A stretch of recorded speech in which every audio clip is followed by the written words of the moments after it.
comunicación juegan un rol central en la construcción de cualquier cosa. Actualmente son un poder de primer orden y pueden ser una herramienta de educación, de promoción de valores y de cultura, o terminar sirviendo a intereses mezquinos y usar la prebenda, el engaño y la mentira. Nos manipulan, nos mienten.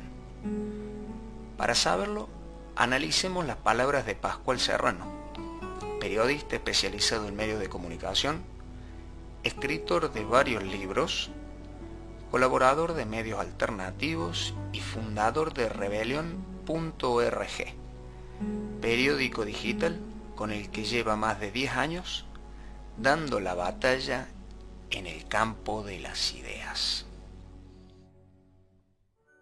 Bueno, yo creo que el ciudadano en democracia pues cada vez debe de comprender que tiene que hacer esfuerzos para ser un ciudadano responsable, ¿no?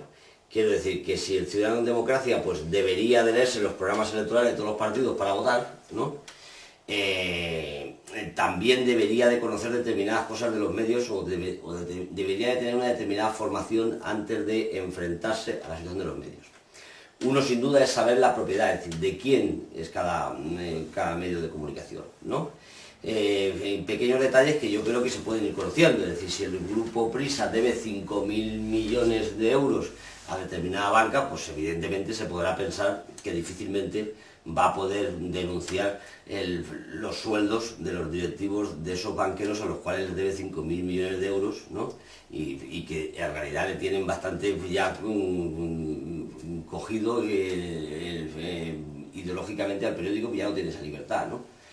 Debe de saber que si detrás de un grupo empresarial pues está la aspiración a que el gobierno de Colombia le dé una licencia de televisión, pues a lo mejor eso provoca que su información sobre el gobierno de Colombia sea mucho más benevolente, ¿no? Que si lo que ha ocurrido es que ese gobierno pues ha decidido que los libros todos son públicos y no son de la editorial, que es propiedad del mismo grupo empresarial que el periódico. Sin duda es complicado, pero vamos, yo creo que no es imposible, que además existe mucha gente que intentamos contar todas esas claves, existen muchos medios donde se denuncian esas cosas, y creo que ya es mucho más fácil que hace unos años, ¿no? Es decir, que el que haya muchas cabeceras de periódicos en un kiosco o el que haya muchos canales de televisión no quiere decir pluralidad, ¿no? Es decir, la pluralidad existiría en la medida en que tú ves que ante una cuestión polémica pues se recogen todos los elementos de discusión, o que cualquier temática puede ser objeto de discusión o replanteable, ¿no? Si uno observa, pues ve que determinadas cosas pues no se ponen en tela de juicio. Es decir, cuando hay una crisis financiera como la que ha habido ahora, pues la reflexión o el posicionamiento sobre la necesidad de una banca pública no aparece en los medios. Cuando se está hablando de Cuba, es decir, un análisis que defienda el modelo político cubano, que es perfectamente discutible, como no, es decir, pero no aparece. Es decir, existen demasiadas cosas, ¿no? Demasiados asuntos sobre los que el consenso no es absoluto. En el caso de Cuba hasta se podría llamar conjura, como el título de ese libro, ¿no? Sobre la monarquía española, pues es impresionante decir que nunca salgan las cuentas de la monarquía española en nuestros medios. Es decir, creo que lo curioso es no creer que muchos títulos de cabecera quiere decir muchos puntos de vista, ni pluralidad, sino ver si efectivamente se debaten todos los temas y con todos los puntos de vista, y eso no sucede. Yo creo que el término de censura hay que replantearlo mucho. Hasta ahora censura era algo que estaba prohibido decir por parte normalmente de un grupo de poder dominante, habitualmente un gobierno. Pero ya hay muchos elementos ya novedosos. Por ejemplo, yo creo que lo que tienen en este momento los medios de comunicación no es libertad de expresión, lo que tienen es derecho de censura, ¿no? Es decir, quien tiene el poder de los medios de comunicación lo que tiene en este momento es la capacidad de decir lo que no se va a informar, es decir, el derecho de censura. Fíjate qué curioso, ¿no? Que lo que se está planteando aquí no es el derecho a informar, sino el derecho a censurar. Y el derecho a censurar lo tienen ellos. Es decir, 4 grupos empresariales en España son los que tienen el derecho de censura, porque si los 4 dicen que no se va a informar de la misión Milagro de devolver la vista a 1 millón de latinoamericanos por parte de CUE Venezuela, quiere decir que esos señores son los que tienen el derecho de la censura. Lo han censurado, no lo cuenta, ¿verdad? Luego, un primer elemento. Segundo, que luego existen otros mecanismos modernos de censura, que no consiste en decir, eso está prohibido decirlo, que es el de enterrar la verdad con mentiras, el de enterrar el grano, la información valiosa con paja, es decir, con información o con datos absurdos o con programas absurdos de televisión. Eso también es censurar. Si la información verdadera y valiosa la acabas enterrando de mentiras o de paja informativa o de ruido, como llama Ramonet, ¿no? Pues al final también acaba siendo censura. Bueno, yo creo que en los países de economía de mercado, en realidad ninguno, ¿no? Tiene en este momento un corpus jurídico que asegure, ¿no? La veracidad de la información y que tome medidas punitivas contra los abusos de los medios de comunicación.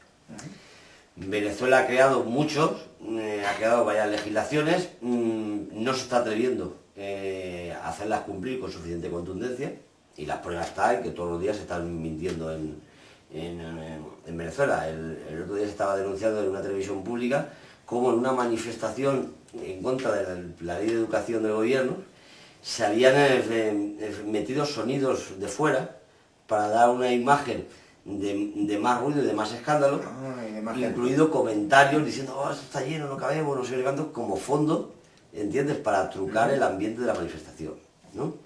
Es decir, eso al final no va a ser pelado, seguro, en Venezuela, lo cual quiere decir que sigue habiendo un determinado nivel de impunidad, ¿no? A pesar de que están las leyes. A pesar de que hay determinadas leyes, ¿no? Bueno. La ley de responsabilidad social de radio y televisión de Venezuela no se está cumpliendo en cuanto al control sobre cosas obvias, como puede ser la protección de la infancia o el poner las fechas. Es decir, por ejemplo, de las cosas que se planteaban en esa ley es que cuando tú pones unas imágenes de archivo para algo, digas de cuándo son, para que cuando hay una manifestación de 5.000 personas, no pongas imágenes de archivo de una manifestación en la que hubo 500.000, ¿no? Entonces tú, hay una manifestación de 5.000, cuentas que hubo una manifestación, tiras de imágenes de archivo y pones una de 500.000. Tú no es que estés diciendo que haya 500.000, pero pones unas imágenes de archivo que no son de ahí. Bueno, pues entonces hay que decir, bueno, usted está informando de la manifestación de ayer, pero estas imágenes no son de la manifestación de ayer. Bueno, pues esas cosas son las que se están legislando, pues ya van varios años, en Venezuela, y yo creo que se está avanzando mucho, ¿no? Pero vamos, no se sigue, yo creo que sigue habiendo una gran cantidad de impunidad en la falsedad en los medios de comunicación de los países capitalistas, donde su propiedad pues sigue siendo de forma oligopólica entre empresas privadas, claro. Existen mecanismos de desinformación que yo insisto en que alguna vez es la mentira, pero no mucho, pero que también lo es, que son mecanismos por los cuales el sistema, más que falsear, lo que hace es silenciar lo que no interesa, hacer encuadres extraños para quedarte con una parte de la verdad, con lo cual el conjunto termina distorsionado, incluir elementos de contexto interesados que hacen que al final saques una conclusión determinada y no otra sobre una misma noticia, ¿no? Ayer contaba el ejemplo pedagógico de que si se inaugura un colegio, ¿no?, pues un periódico puede decir que el alcalde de determinado pueblo ha inaugurado un colegio, o puede decir que ha inaugurado un colegio de los 10 que había prometido, o puede decir que ha inaugurado un colegio por primera vez en los últimos 20 años, o que se ha inaugurado un colegio que ha terminado costando el doble del presupuesto del que se dijo que iba a costar, o que se ha inaugurado un colegio en el que el constructor era el cuñado del alcalde. Es decir, podrían ser todas verdad, y evidentemente según te quedes con un elemento colateral diferente, que el constructor es el cuñado, que el presupuesto ha sido el doble, que es el primer colegio inaugurado en los últimos 20 años, o que había prometido 10 y solo fue uno, según cuál pongas, evidentemente estarás diciéndole al ciudadano, tenemos un alcalde estupendo o tenemos un alcalde sin vergüenza, ¿no? Fíjate cómo con esos mecanismos, sin necesidad de mentir, ¿verdad?, pues consigues una determinada intencionalidad en tu información. Ese yo creo que es uno de los mecanismos, y luego tantos otros, ¿no? Es habitual que nos digan que sucede, que la opinión pública pues opina determinada cosa, en lugar de que el periódico diga nosotros opinamos que se debe de hacer esto, ellos siempre dicen que la ciudadanía pide que se haga esto, ¿no? Es decir, hay una expresión muy habitual, que es decir, un clamor le pide al gobierno que aumente los impuestos, que aumente el IVA para poder mantener la sanidad. Pues no, a lo mejor el clamor lo que le está pidiendo es que se lo aumente solamente a los ricos, ¿no? Pero ellos, en lugar de lo que es su propuesta, decir que es suya, dicen que es la nuestra, ¿no? Es decir, son mecanismos más o menos útiles, ¿no? Pero que en todo ese abanico de opciones son los que acaban al final enfocando en una línea la información y aplicando una tremenda cantidad de opinión y de intencionalidad bajo una apariencia informativa y neutral que es falsa. Que nos garantice la salud informativa, ¿no? Es decir, que no nos mientan, que no nos engañen, que nos digan la verdad, que sean plurales. Es decir, eso el Estado tiene que establecer mecanismos legales para garantizar eso, para que no nos engañen. Es decir, es un derecho establecido en la Constitución Española, por ejemplo, cuando habla de veracidad, ¿no? Es decir, me tiene que garantizar, igual que usted me garantiza que el médico no me intoxica cuando me da una medicina, me tendrá que garantizar que el que informa no me está engañando con sus noticias, ¿no? Eso no se está haciendo, con lo cual es un frente que debes de pedir a tu administración. El segundo sería decir a las administraciones públicas que desarrollen sus medios públicos y que además los regeneren en cuanto a participación, democratización y pluralidad, que no lo son lo suficiente, pero que en cualquier caso por la vía pública es una vía bastante oportuna de lograrlo. Y tercero, la ayuda, la financiación y el apoyo a medios de comunicación alternativos como sectores representativos de una sociedad organizada y dinámica que reivindica un papel mucho más activo en la sociedad. Hay que hacer periodismo, es decir, si uno quiere decir que Uribe es un paramilitar, no se trata de que lo diga 20 veces seguidas en un artículo, sino de que busque los elementos y los datos que muestren las relaciones entre Uribe, su familia y su partido con los grupos paramilitares, que muestre las complicidades de los grupos paramilitares con el ejército colombiano, que descubra los testimonios, los testigos y las personas que aportan información valiosa dando pruebas de todo eso. Es decir, hay que trabajar. Hay una frase de Alicia en el País de las Maravillas en el que le pregunta Alicia al conejo, es decir, oye, ¿y eso que se dice es verdad o mentira? Le dijo el conejo, no tienes que plantearte si es verdad o mentira, planteate quién es el que está pagando, ¿no? Es decir, esa es la cosa, es decir, ¿quién está detrás? ¿Quién paga y quién gana? Eso es lo que hay que preguntarse, es decir, la propiedad de los medios de comunicación. Quería seguir preguntando y preguntando. Me hubiera gustado continuar durante horas, y podríamos haberlo hecho fluidamente.